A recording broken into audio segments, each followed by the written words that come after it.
ဖျားထက်အရင်ဖျားဖြစ်နေကြသူများနံပါတ်1အနေနဲ့ကတော့နီပေါနိုင်ငံကဂျင်းဖျားလောင်းပဲဖြစ်ပါတယ်နီပေါနိုင်ငံဟာဖျားပွင့်ရအရက်ဆိုပြီးတော့လူသိများကြပါဒါကိုပဲတချို့တွေကအသုံးချပြီးတော့ဖျားထက်အရင်ဖျားကြိုဖြစ်နေတတ်ကြပါတယ်ဒီကောင်လေးကတော့ညောင်မင်းတပင်အောက်မှာတရားထိုင်နေရင်ကနေဖျားဖြစ်လာတဲ့ကောင်လေးပါဒီကောင်လေးကမစားမတော့ပဲတရားတွေထိုင်နေတယ်ဆိုပြီးတော့လူတွေလည်းပလိန်ကိုးကွယ်ကုန်ကြပါတယ်အဲ့ဒီကနေစပြီးတော့သူ့ရဲ့ကိုးကွယ်သူတွေစီကနေအလူငွေစတင်ကောက်ခံပါတယ်အဓိကသူ့ကိုနာမည်ကြီးသွားစေတဲ့နောက်တစ်ချက်ကတော့သူ့လက်နဲ့ထိလိုက်တာနဲ့ယောဂတွေပါပျောက်ကင်းစေတယ်လို့ဆိုတာ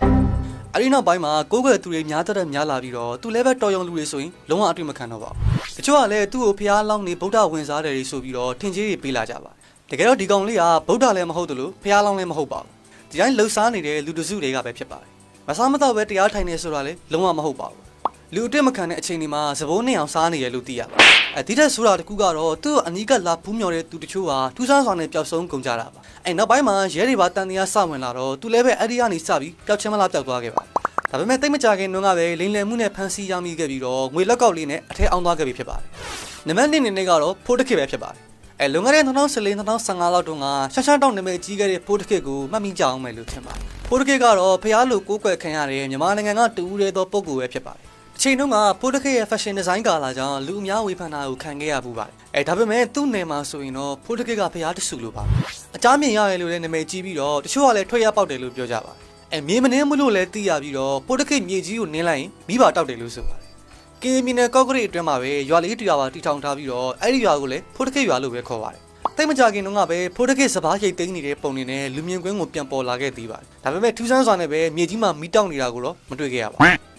နံပါတ်3အနေနဲ့ကတော့3နှစ်သမီးအရွယ်လူထူးဆန်းလေးဒီကလေးမလေးကတော့3နှစ်သမီးအရွယ်ကလေးကဖျားရစုလို့ကိုးကွယ်ခံနေရပါပြီဒီကလေးကအပေါ်ကပြောခဲ့တဲ့အင်းနေနဲ့တော့မတူပဲတကယ်အစွမ်းရှိရလို့လည်းဆိုကြပါတယ်သူမလက်နဲ့ထိလိုက်တဲ့ရေတွေကအစွမ်းတွေထက်လာပြီးတော့နေမကောင်းတဲ့ယောဂသေးတွေကိုတော့ကုသပေးတယ်လို့ပြောကြပါတယ်နောက်ထပ်ထူးဆန်းတာကတော့သူ့ကိုတခြားသူတွေလိုမျိုးကိုလာလွယ်ဆွဲလာဖွာပြီးတော့မွေးခဲ့တာမဟုတ်ပါဘူး